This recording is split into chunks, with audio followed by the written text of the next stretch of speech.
I really do want to talk about the Alexander Isak situation, because it's taken another turn, really, in the last 24 hours. And I want to go through these stories with you.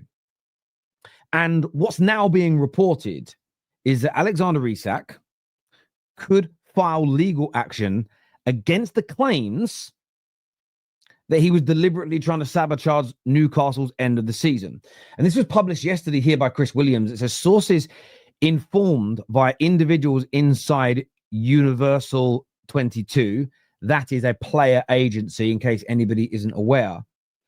They are looking at whether there is a defamation of character case to answer for the publication of highly controversial, unverified remarks in a UK national newspaper about Isak deliberately attempting to sabotage matches. And the claims varied from not working hard, not training hard. We sort of saw those claims and cases yesterday that were put out by Luke Edwards of The Telegraph. And this has led to a point now where Isak and his team are considering legal action. And I don't blame them. This was a claim that was made yesterday by Luke Edwards. And he said that some insiders suggest from April onwards that Isak was behaving like a player who did not want the team to qualify for the Champions League, as if he knew it would make it harder for him to explain to how and supporters why he wanted to go. So if he's in the Champions League, essentially they're saying that Isak would have less of a reason to pretend that he had to go. They also state in the same article that insiders said that after he helped them win the Carabao Cup, that he started to not train hard, essentially downing tools. And there are suggestions in here. Now, it's implied. The words weren't used, but many people think they're implying that he was essentially trying to help fix matches. His form dropped off, and it was deliberate. It was a deliberate attempt to hurt Newcastle United. He's now out and saying that he is considering taking legal action. And this is the backdrop of multiple other sort of attacks on Alexander Isak as well. And you've seen this, Toon Polls here having a go at Sven Botman, who sent a lovely parting message, who says, what started off as teammates grew into one of my rare best friendships. No more words needed, brother. All the best on your next chapter. Toon Polls and many other Newcastle accounts online saying read the effing room and attacking him. More journalists quoting what Isak has said, where Isak has stated that I am happy, it's done, I can just get back to work. This claim of no one stopped you from going to work. There are fans calling him out online, saying that Alexander Isak hasn't referenced Newcastle fans once, not one amongst it all. I get he has no loyalty to Newcastle, but what this fan base gave to him, for him to throw it back in our faces, is an absolute disgrace. And I understand the emotions that Newcastle fans are going through. I've been there myself. When a player you love leaves for either a rival or a bigger club, it hurts. At the same time, where are these same Newcastle fans calling out these claims in the newspapers that he was match fixing, or implying that he was match fixing? Where were these same Newcastle fans when he's been getting dogs abuse, when prominent Newcastle fans are hoping or wishing or preempting their celebration around career-threatening injuries? Where were the Newcastle fans when people were sort of using the tragic loss of Jota and how that's impacted Liverpool players to sort of score points, to say that's what teammates should mean to you? Isak doesn't care about his teammates even in the slightest in comparison.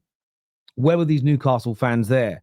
What about the pejoratives he's been called, the racist abuse that he's got, the mocking him up, making him look like a rat, the belittling of his physique and what he looks like? All these different things have gone on. Silence. Yet, he doesn't care about us.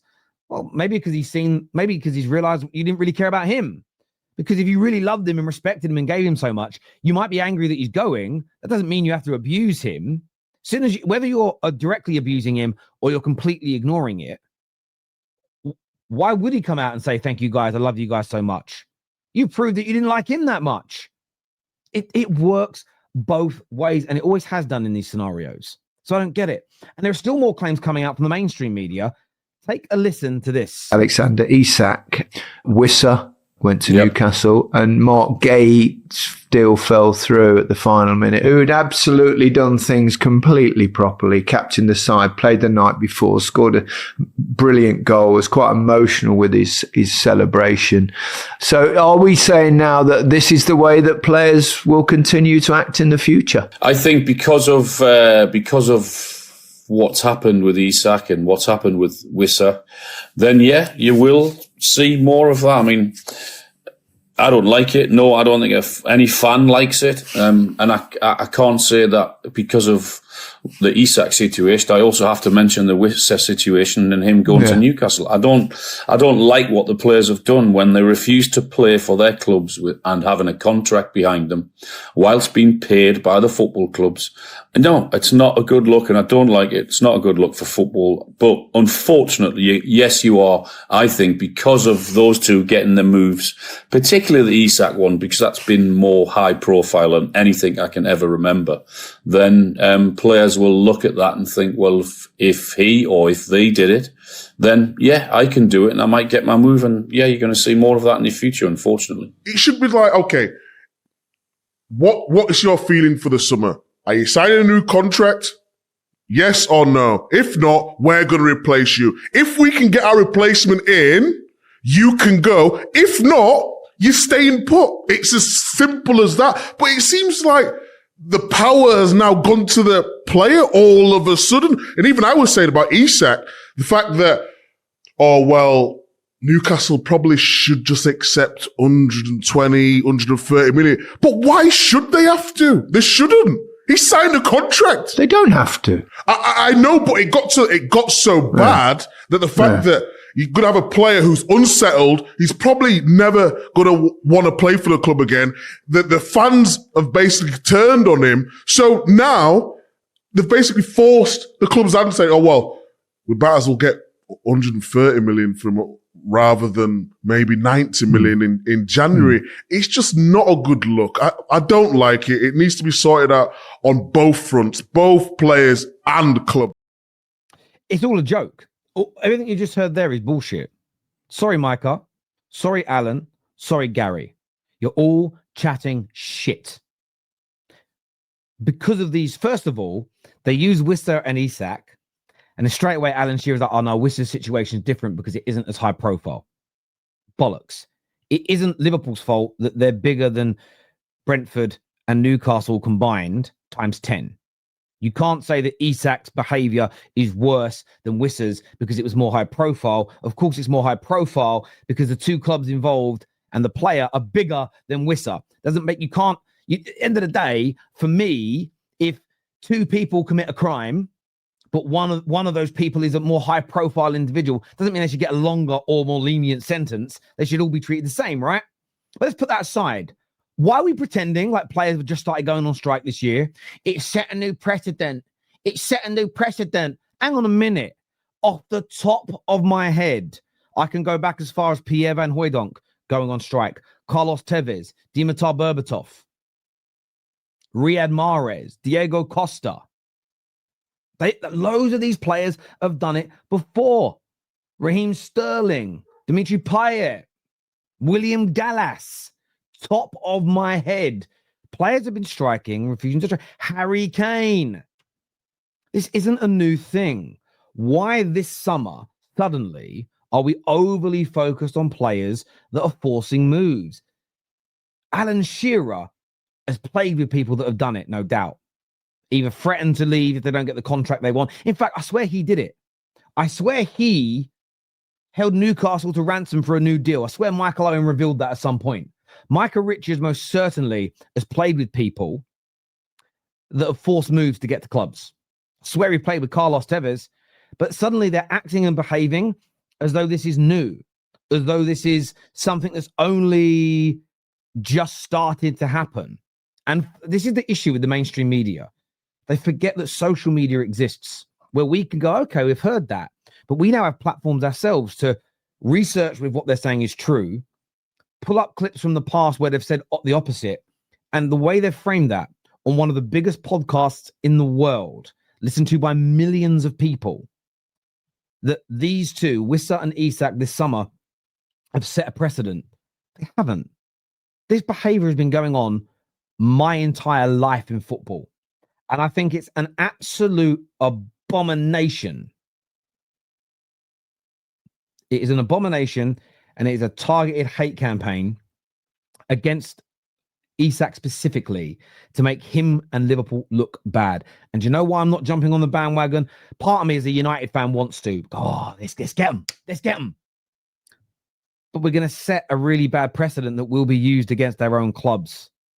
We are all standing on an exceedingly slippery slope if we do that. And it is an absolute nonsense on every single level. And football fans everywhere should be rejecting this. So I am not surprised.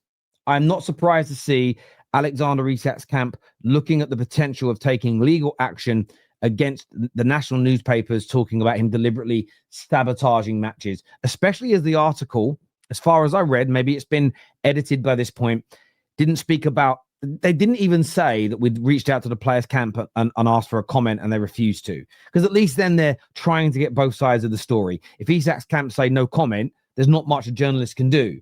But there's almost no right of reply here. It's an absolute disgrace on every single level. And I know football banter plays a part in this. Let's attack our rivals. But something about this just feels like it will be more counterproductive for our own teams to side with the ex-pros, the pundits, the media in this weird onslaught against Alexander Isak. And if I think about Raheem Sterling and I think about the abuse this young man got, I know he's not young anymore as a footballer, but you get my point. The abuse this young man got to a point where even a tattoo that symbolized his disdain for guns was like twisted into some weird gang thing. Do you remember when Piers Morgan did that? Why has he got a gun on his leg? Well, because actually it's a message about his father. If I get this slightly wrong, I apologize. His father, who was killed at the hands of a gun, it was sort of like a message, a personal thing to him around, like, stay away from this, he's bad, etc. It got twisted into something nasty. Why was it twisted into something nasty? Because the media succeeded in warping everybody's minds about the nasty character that Raheem Sterling was. Then you see a tattoo like that and you go, well, no, he's a bad egg. Therefore, that tattoo must mean something bad. The manipulation is crazy. And from my point of view and perspective, I just feel as though, for me, I look at this and just think to myself that as football fans, I think we need to take a stance against this. We really, really do. We have to take a stance against this in every single which way possible, because the abuse this man's getting, I personally think, is nothing short of a disgrace.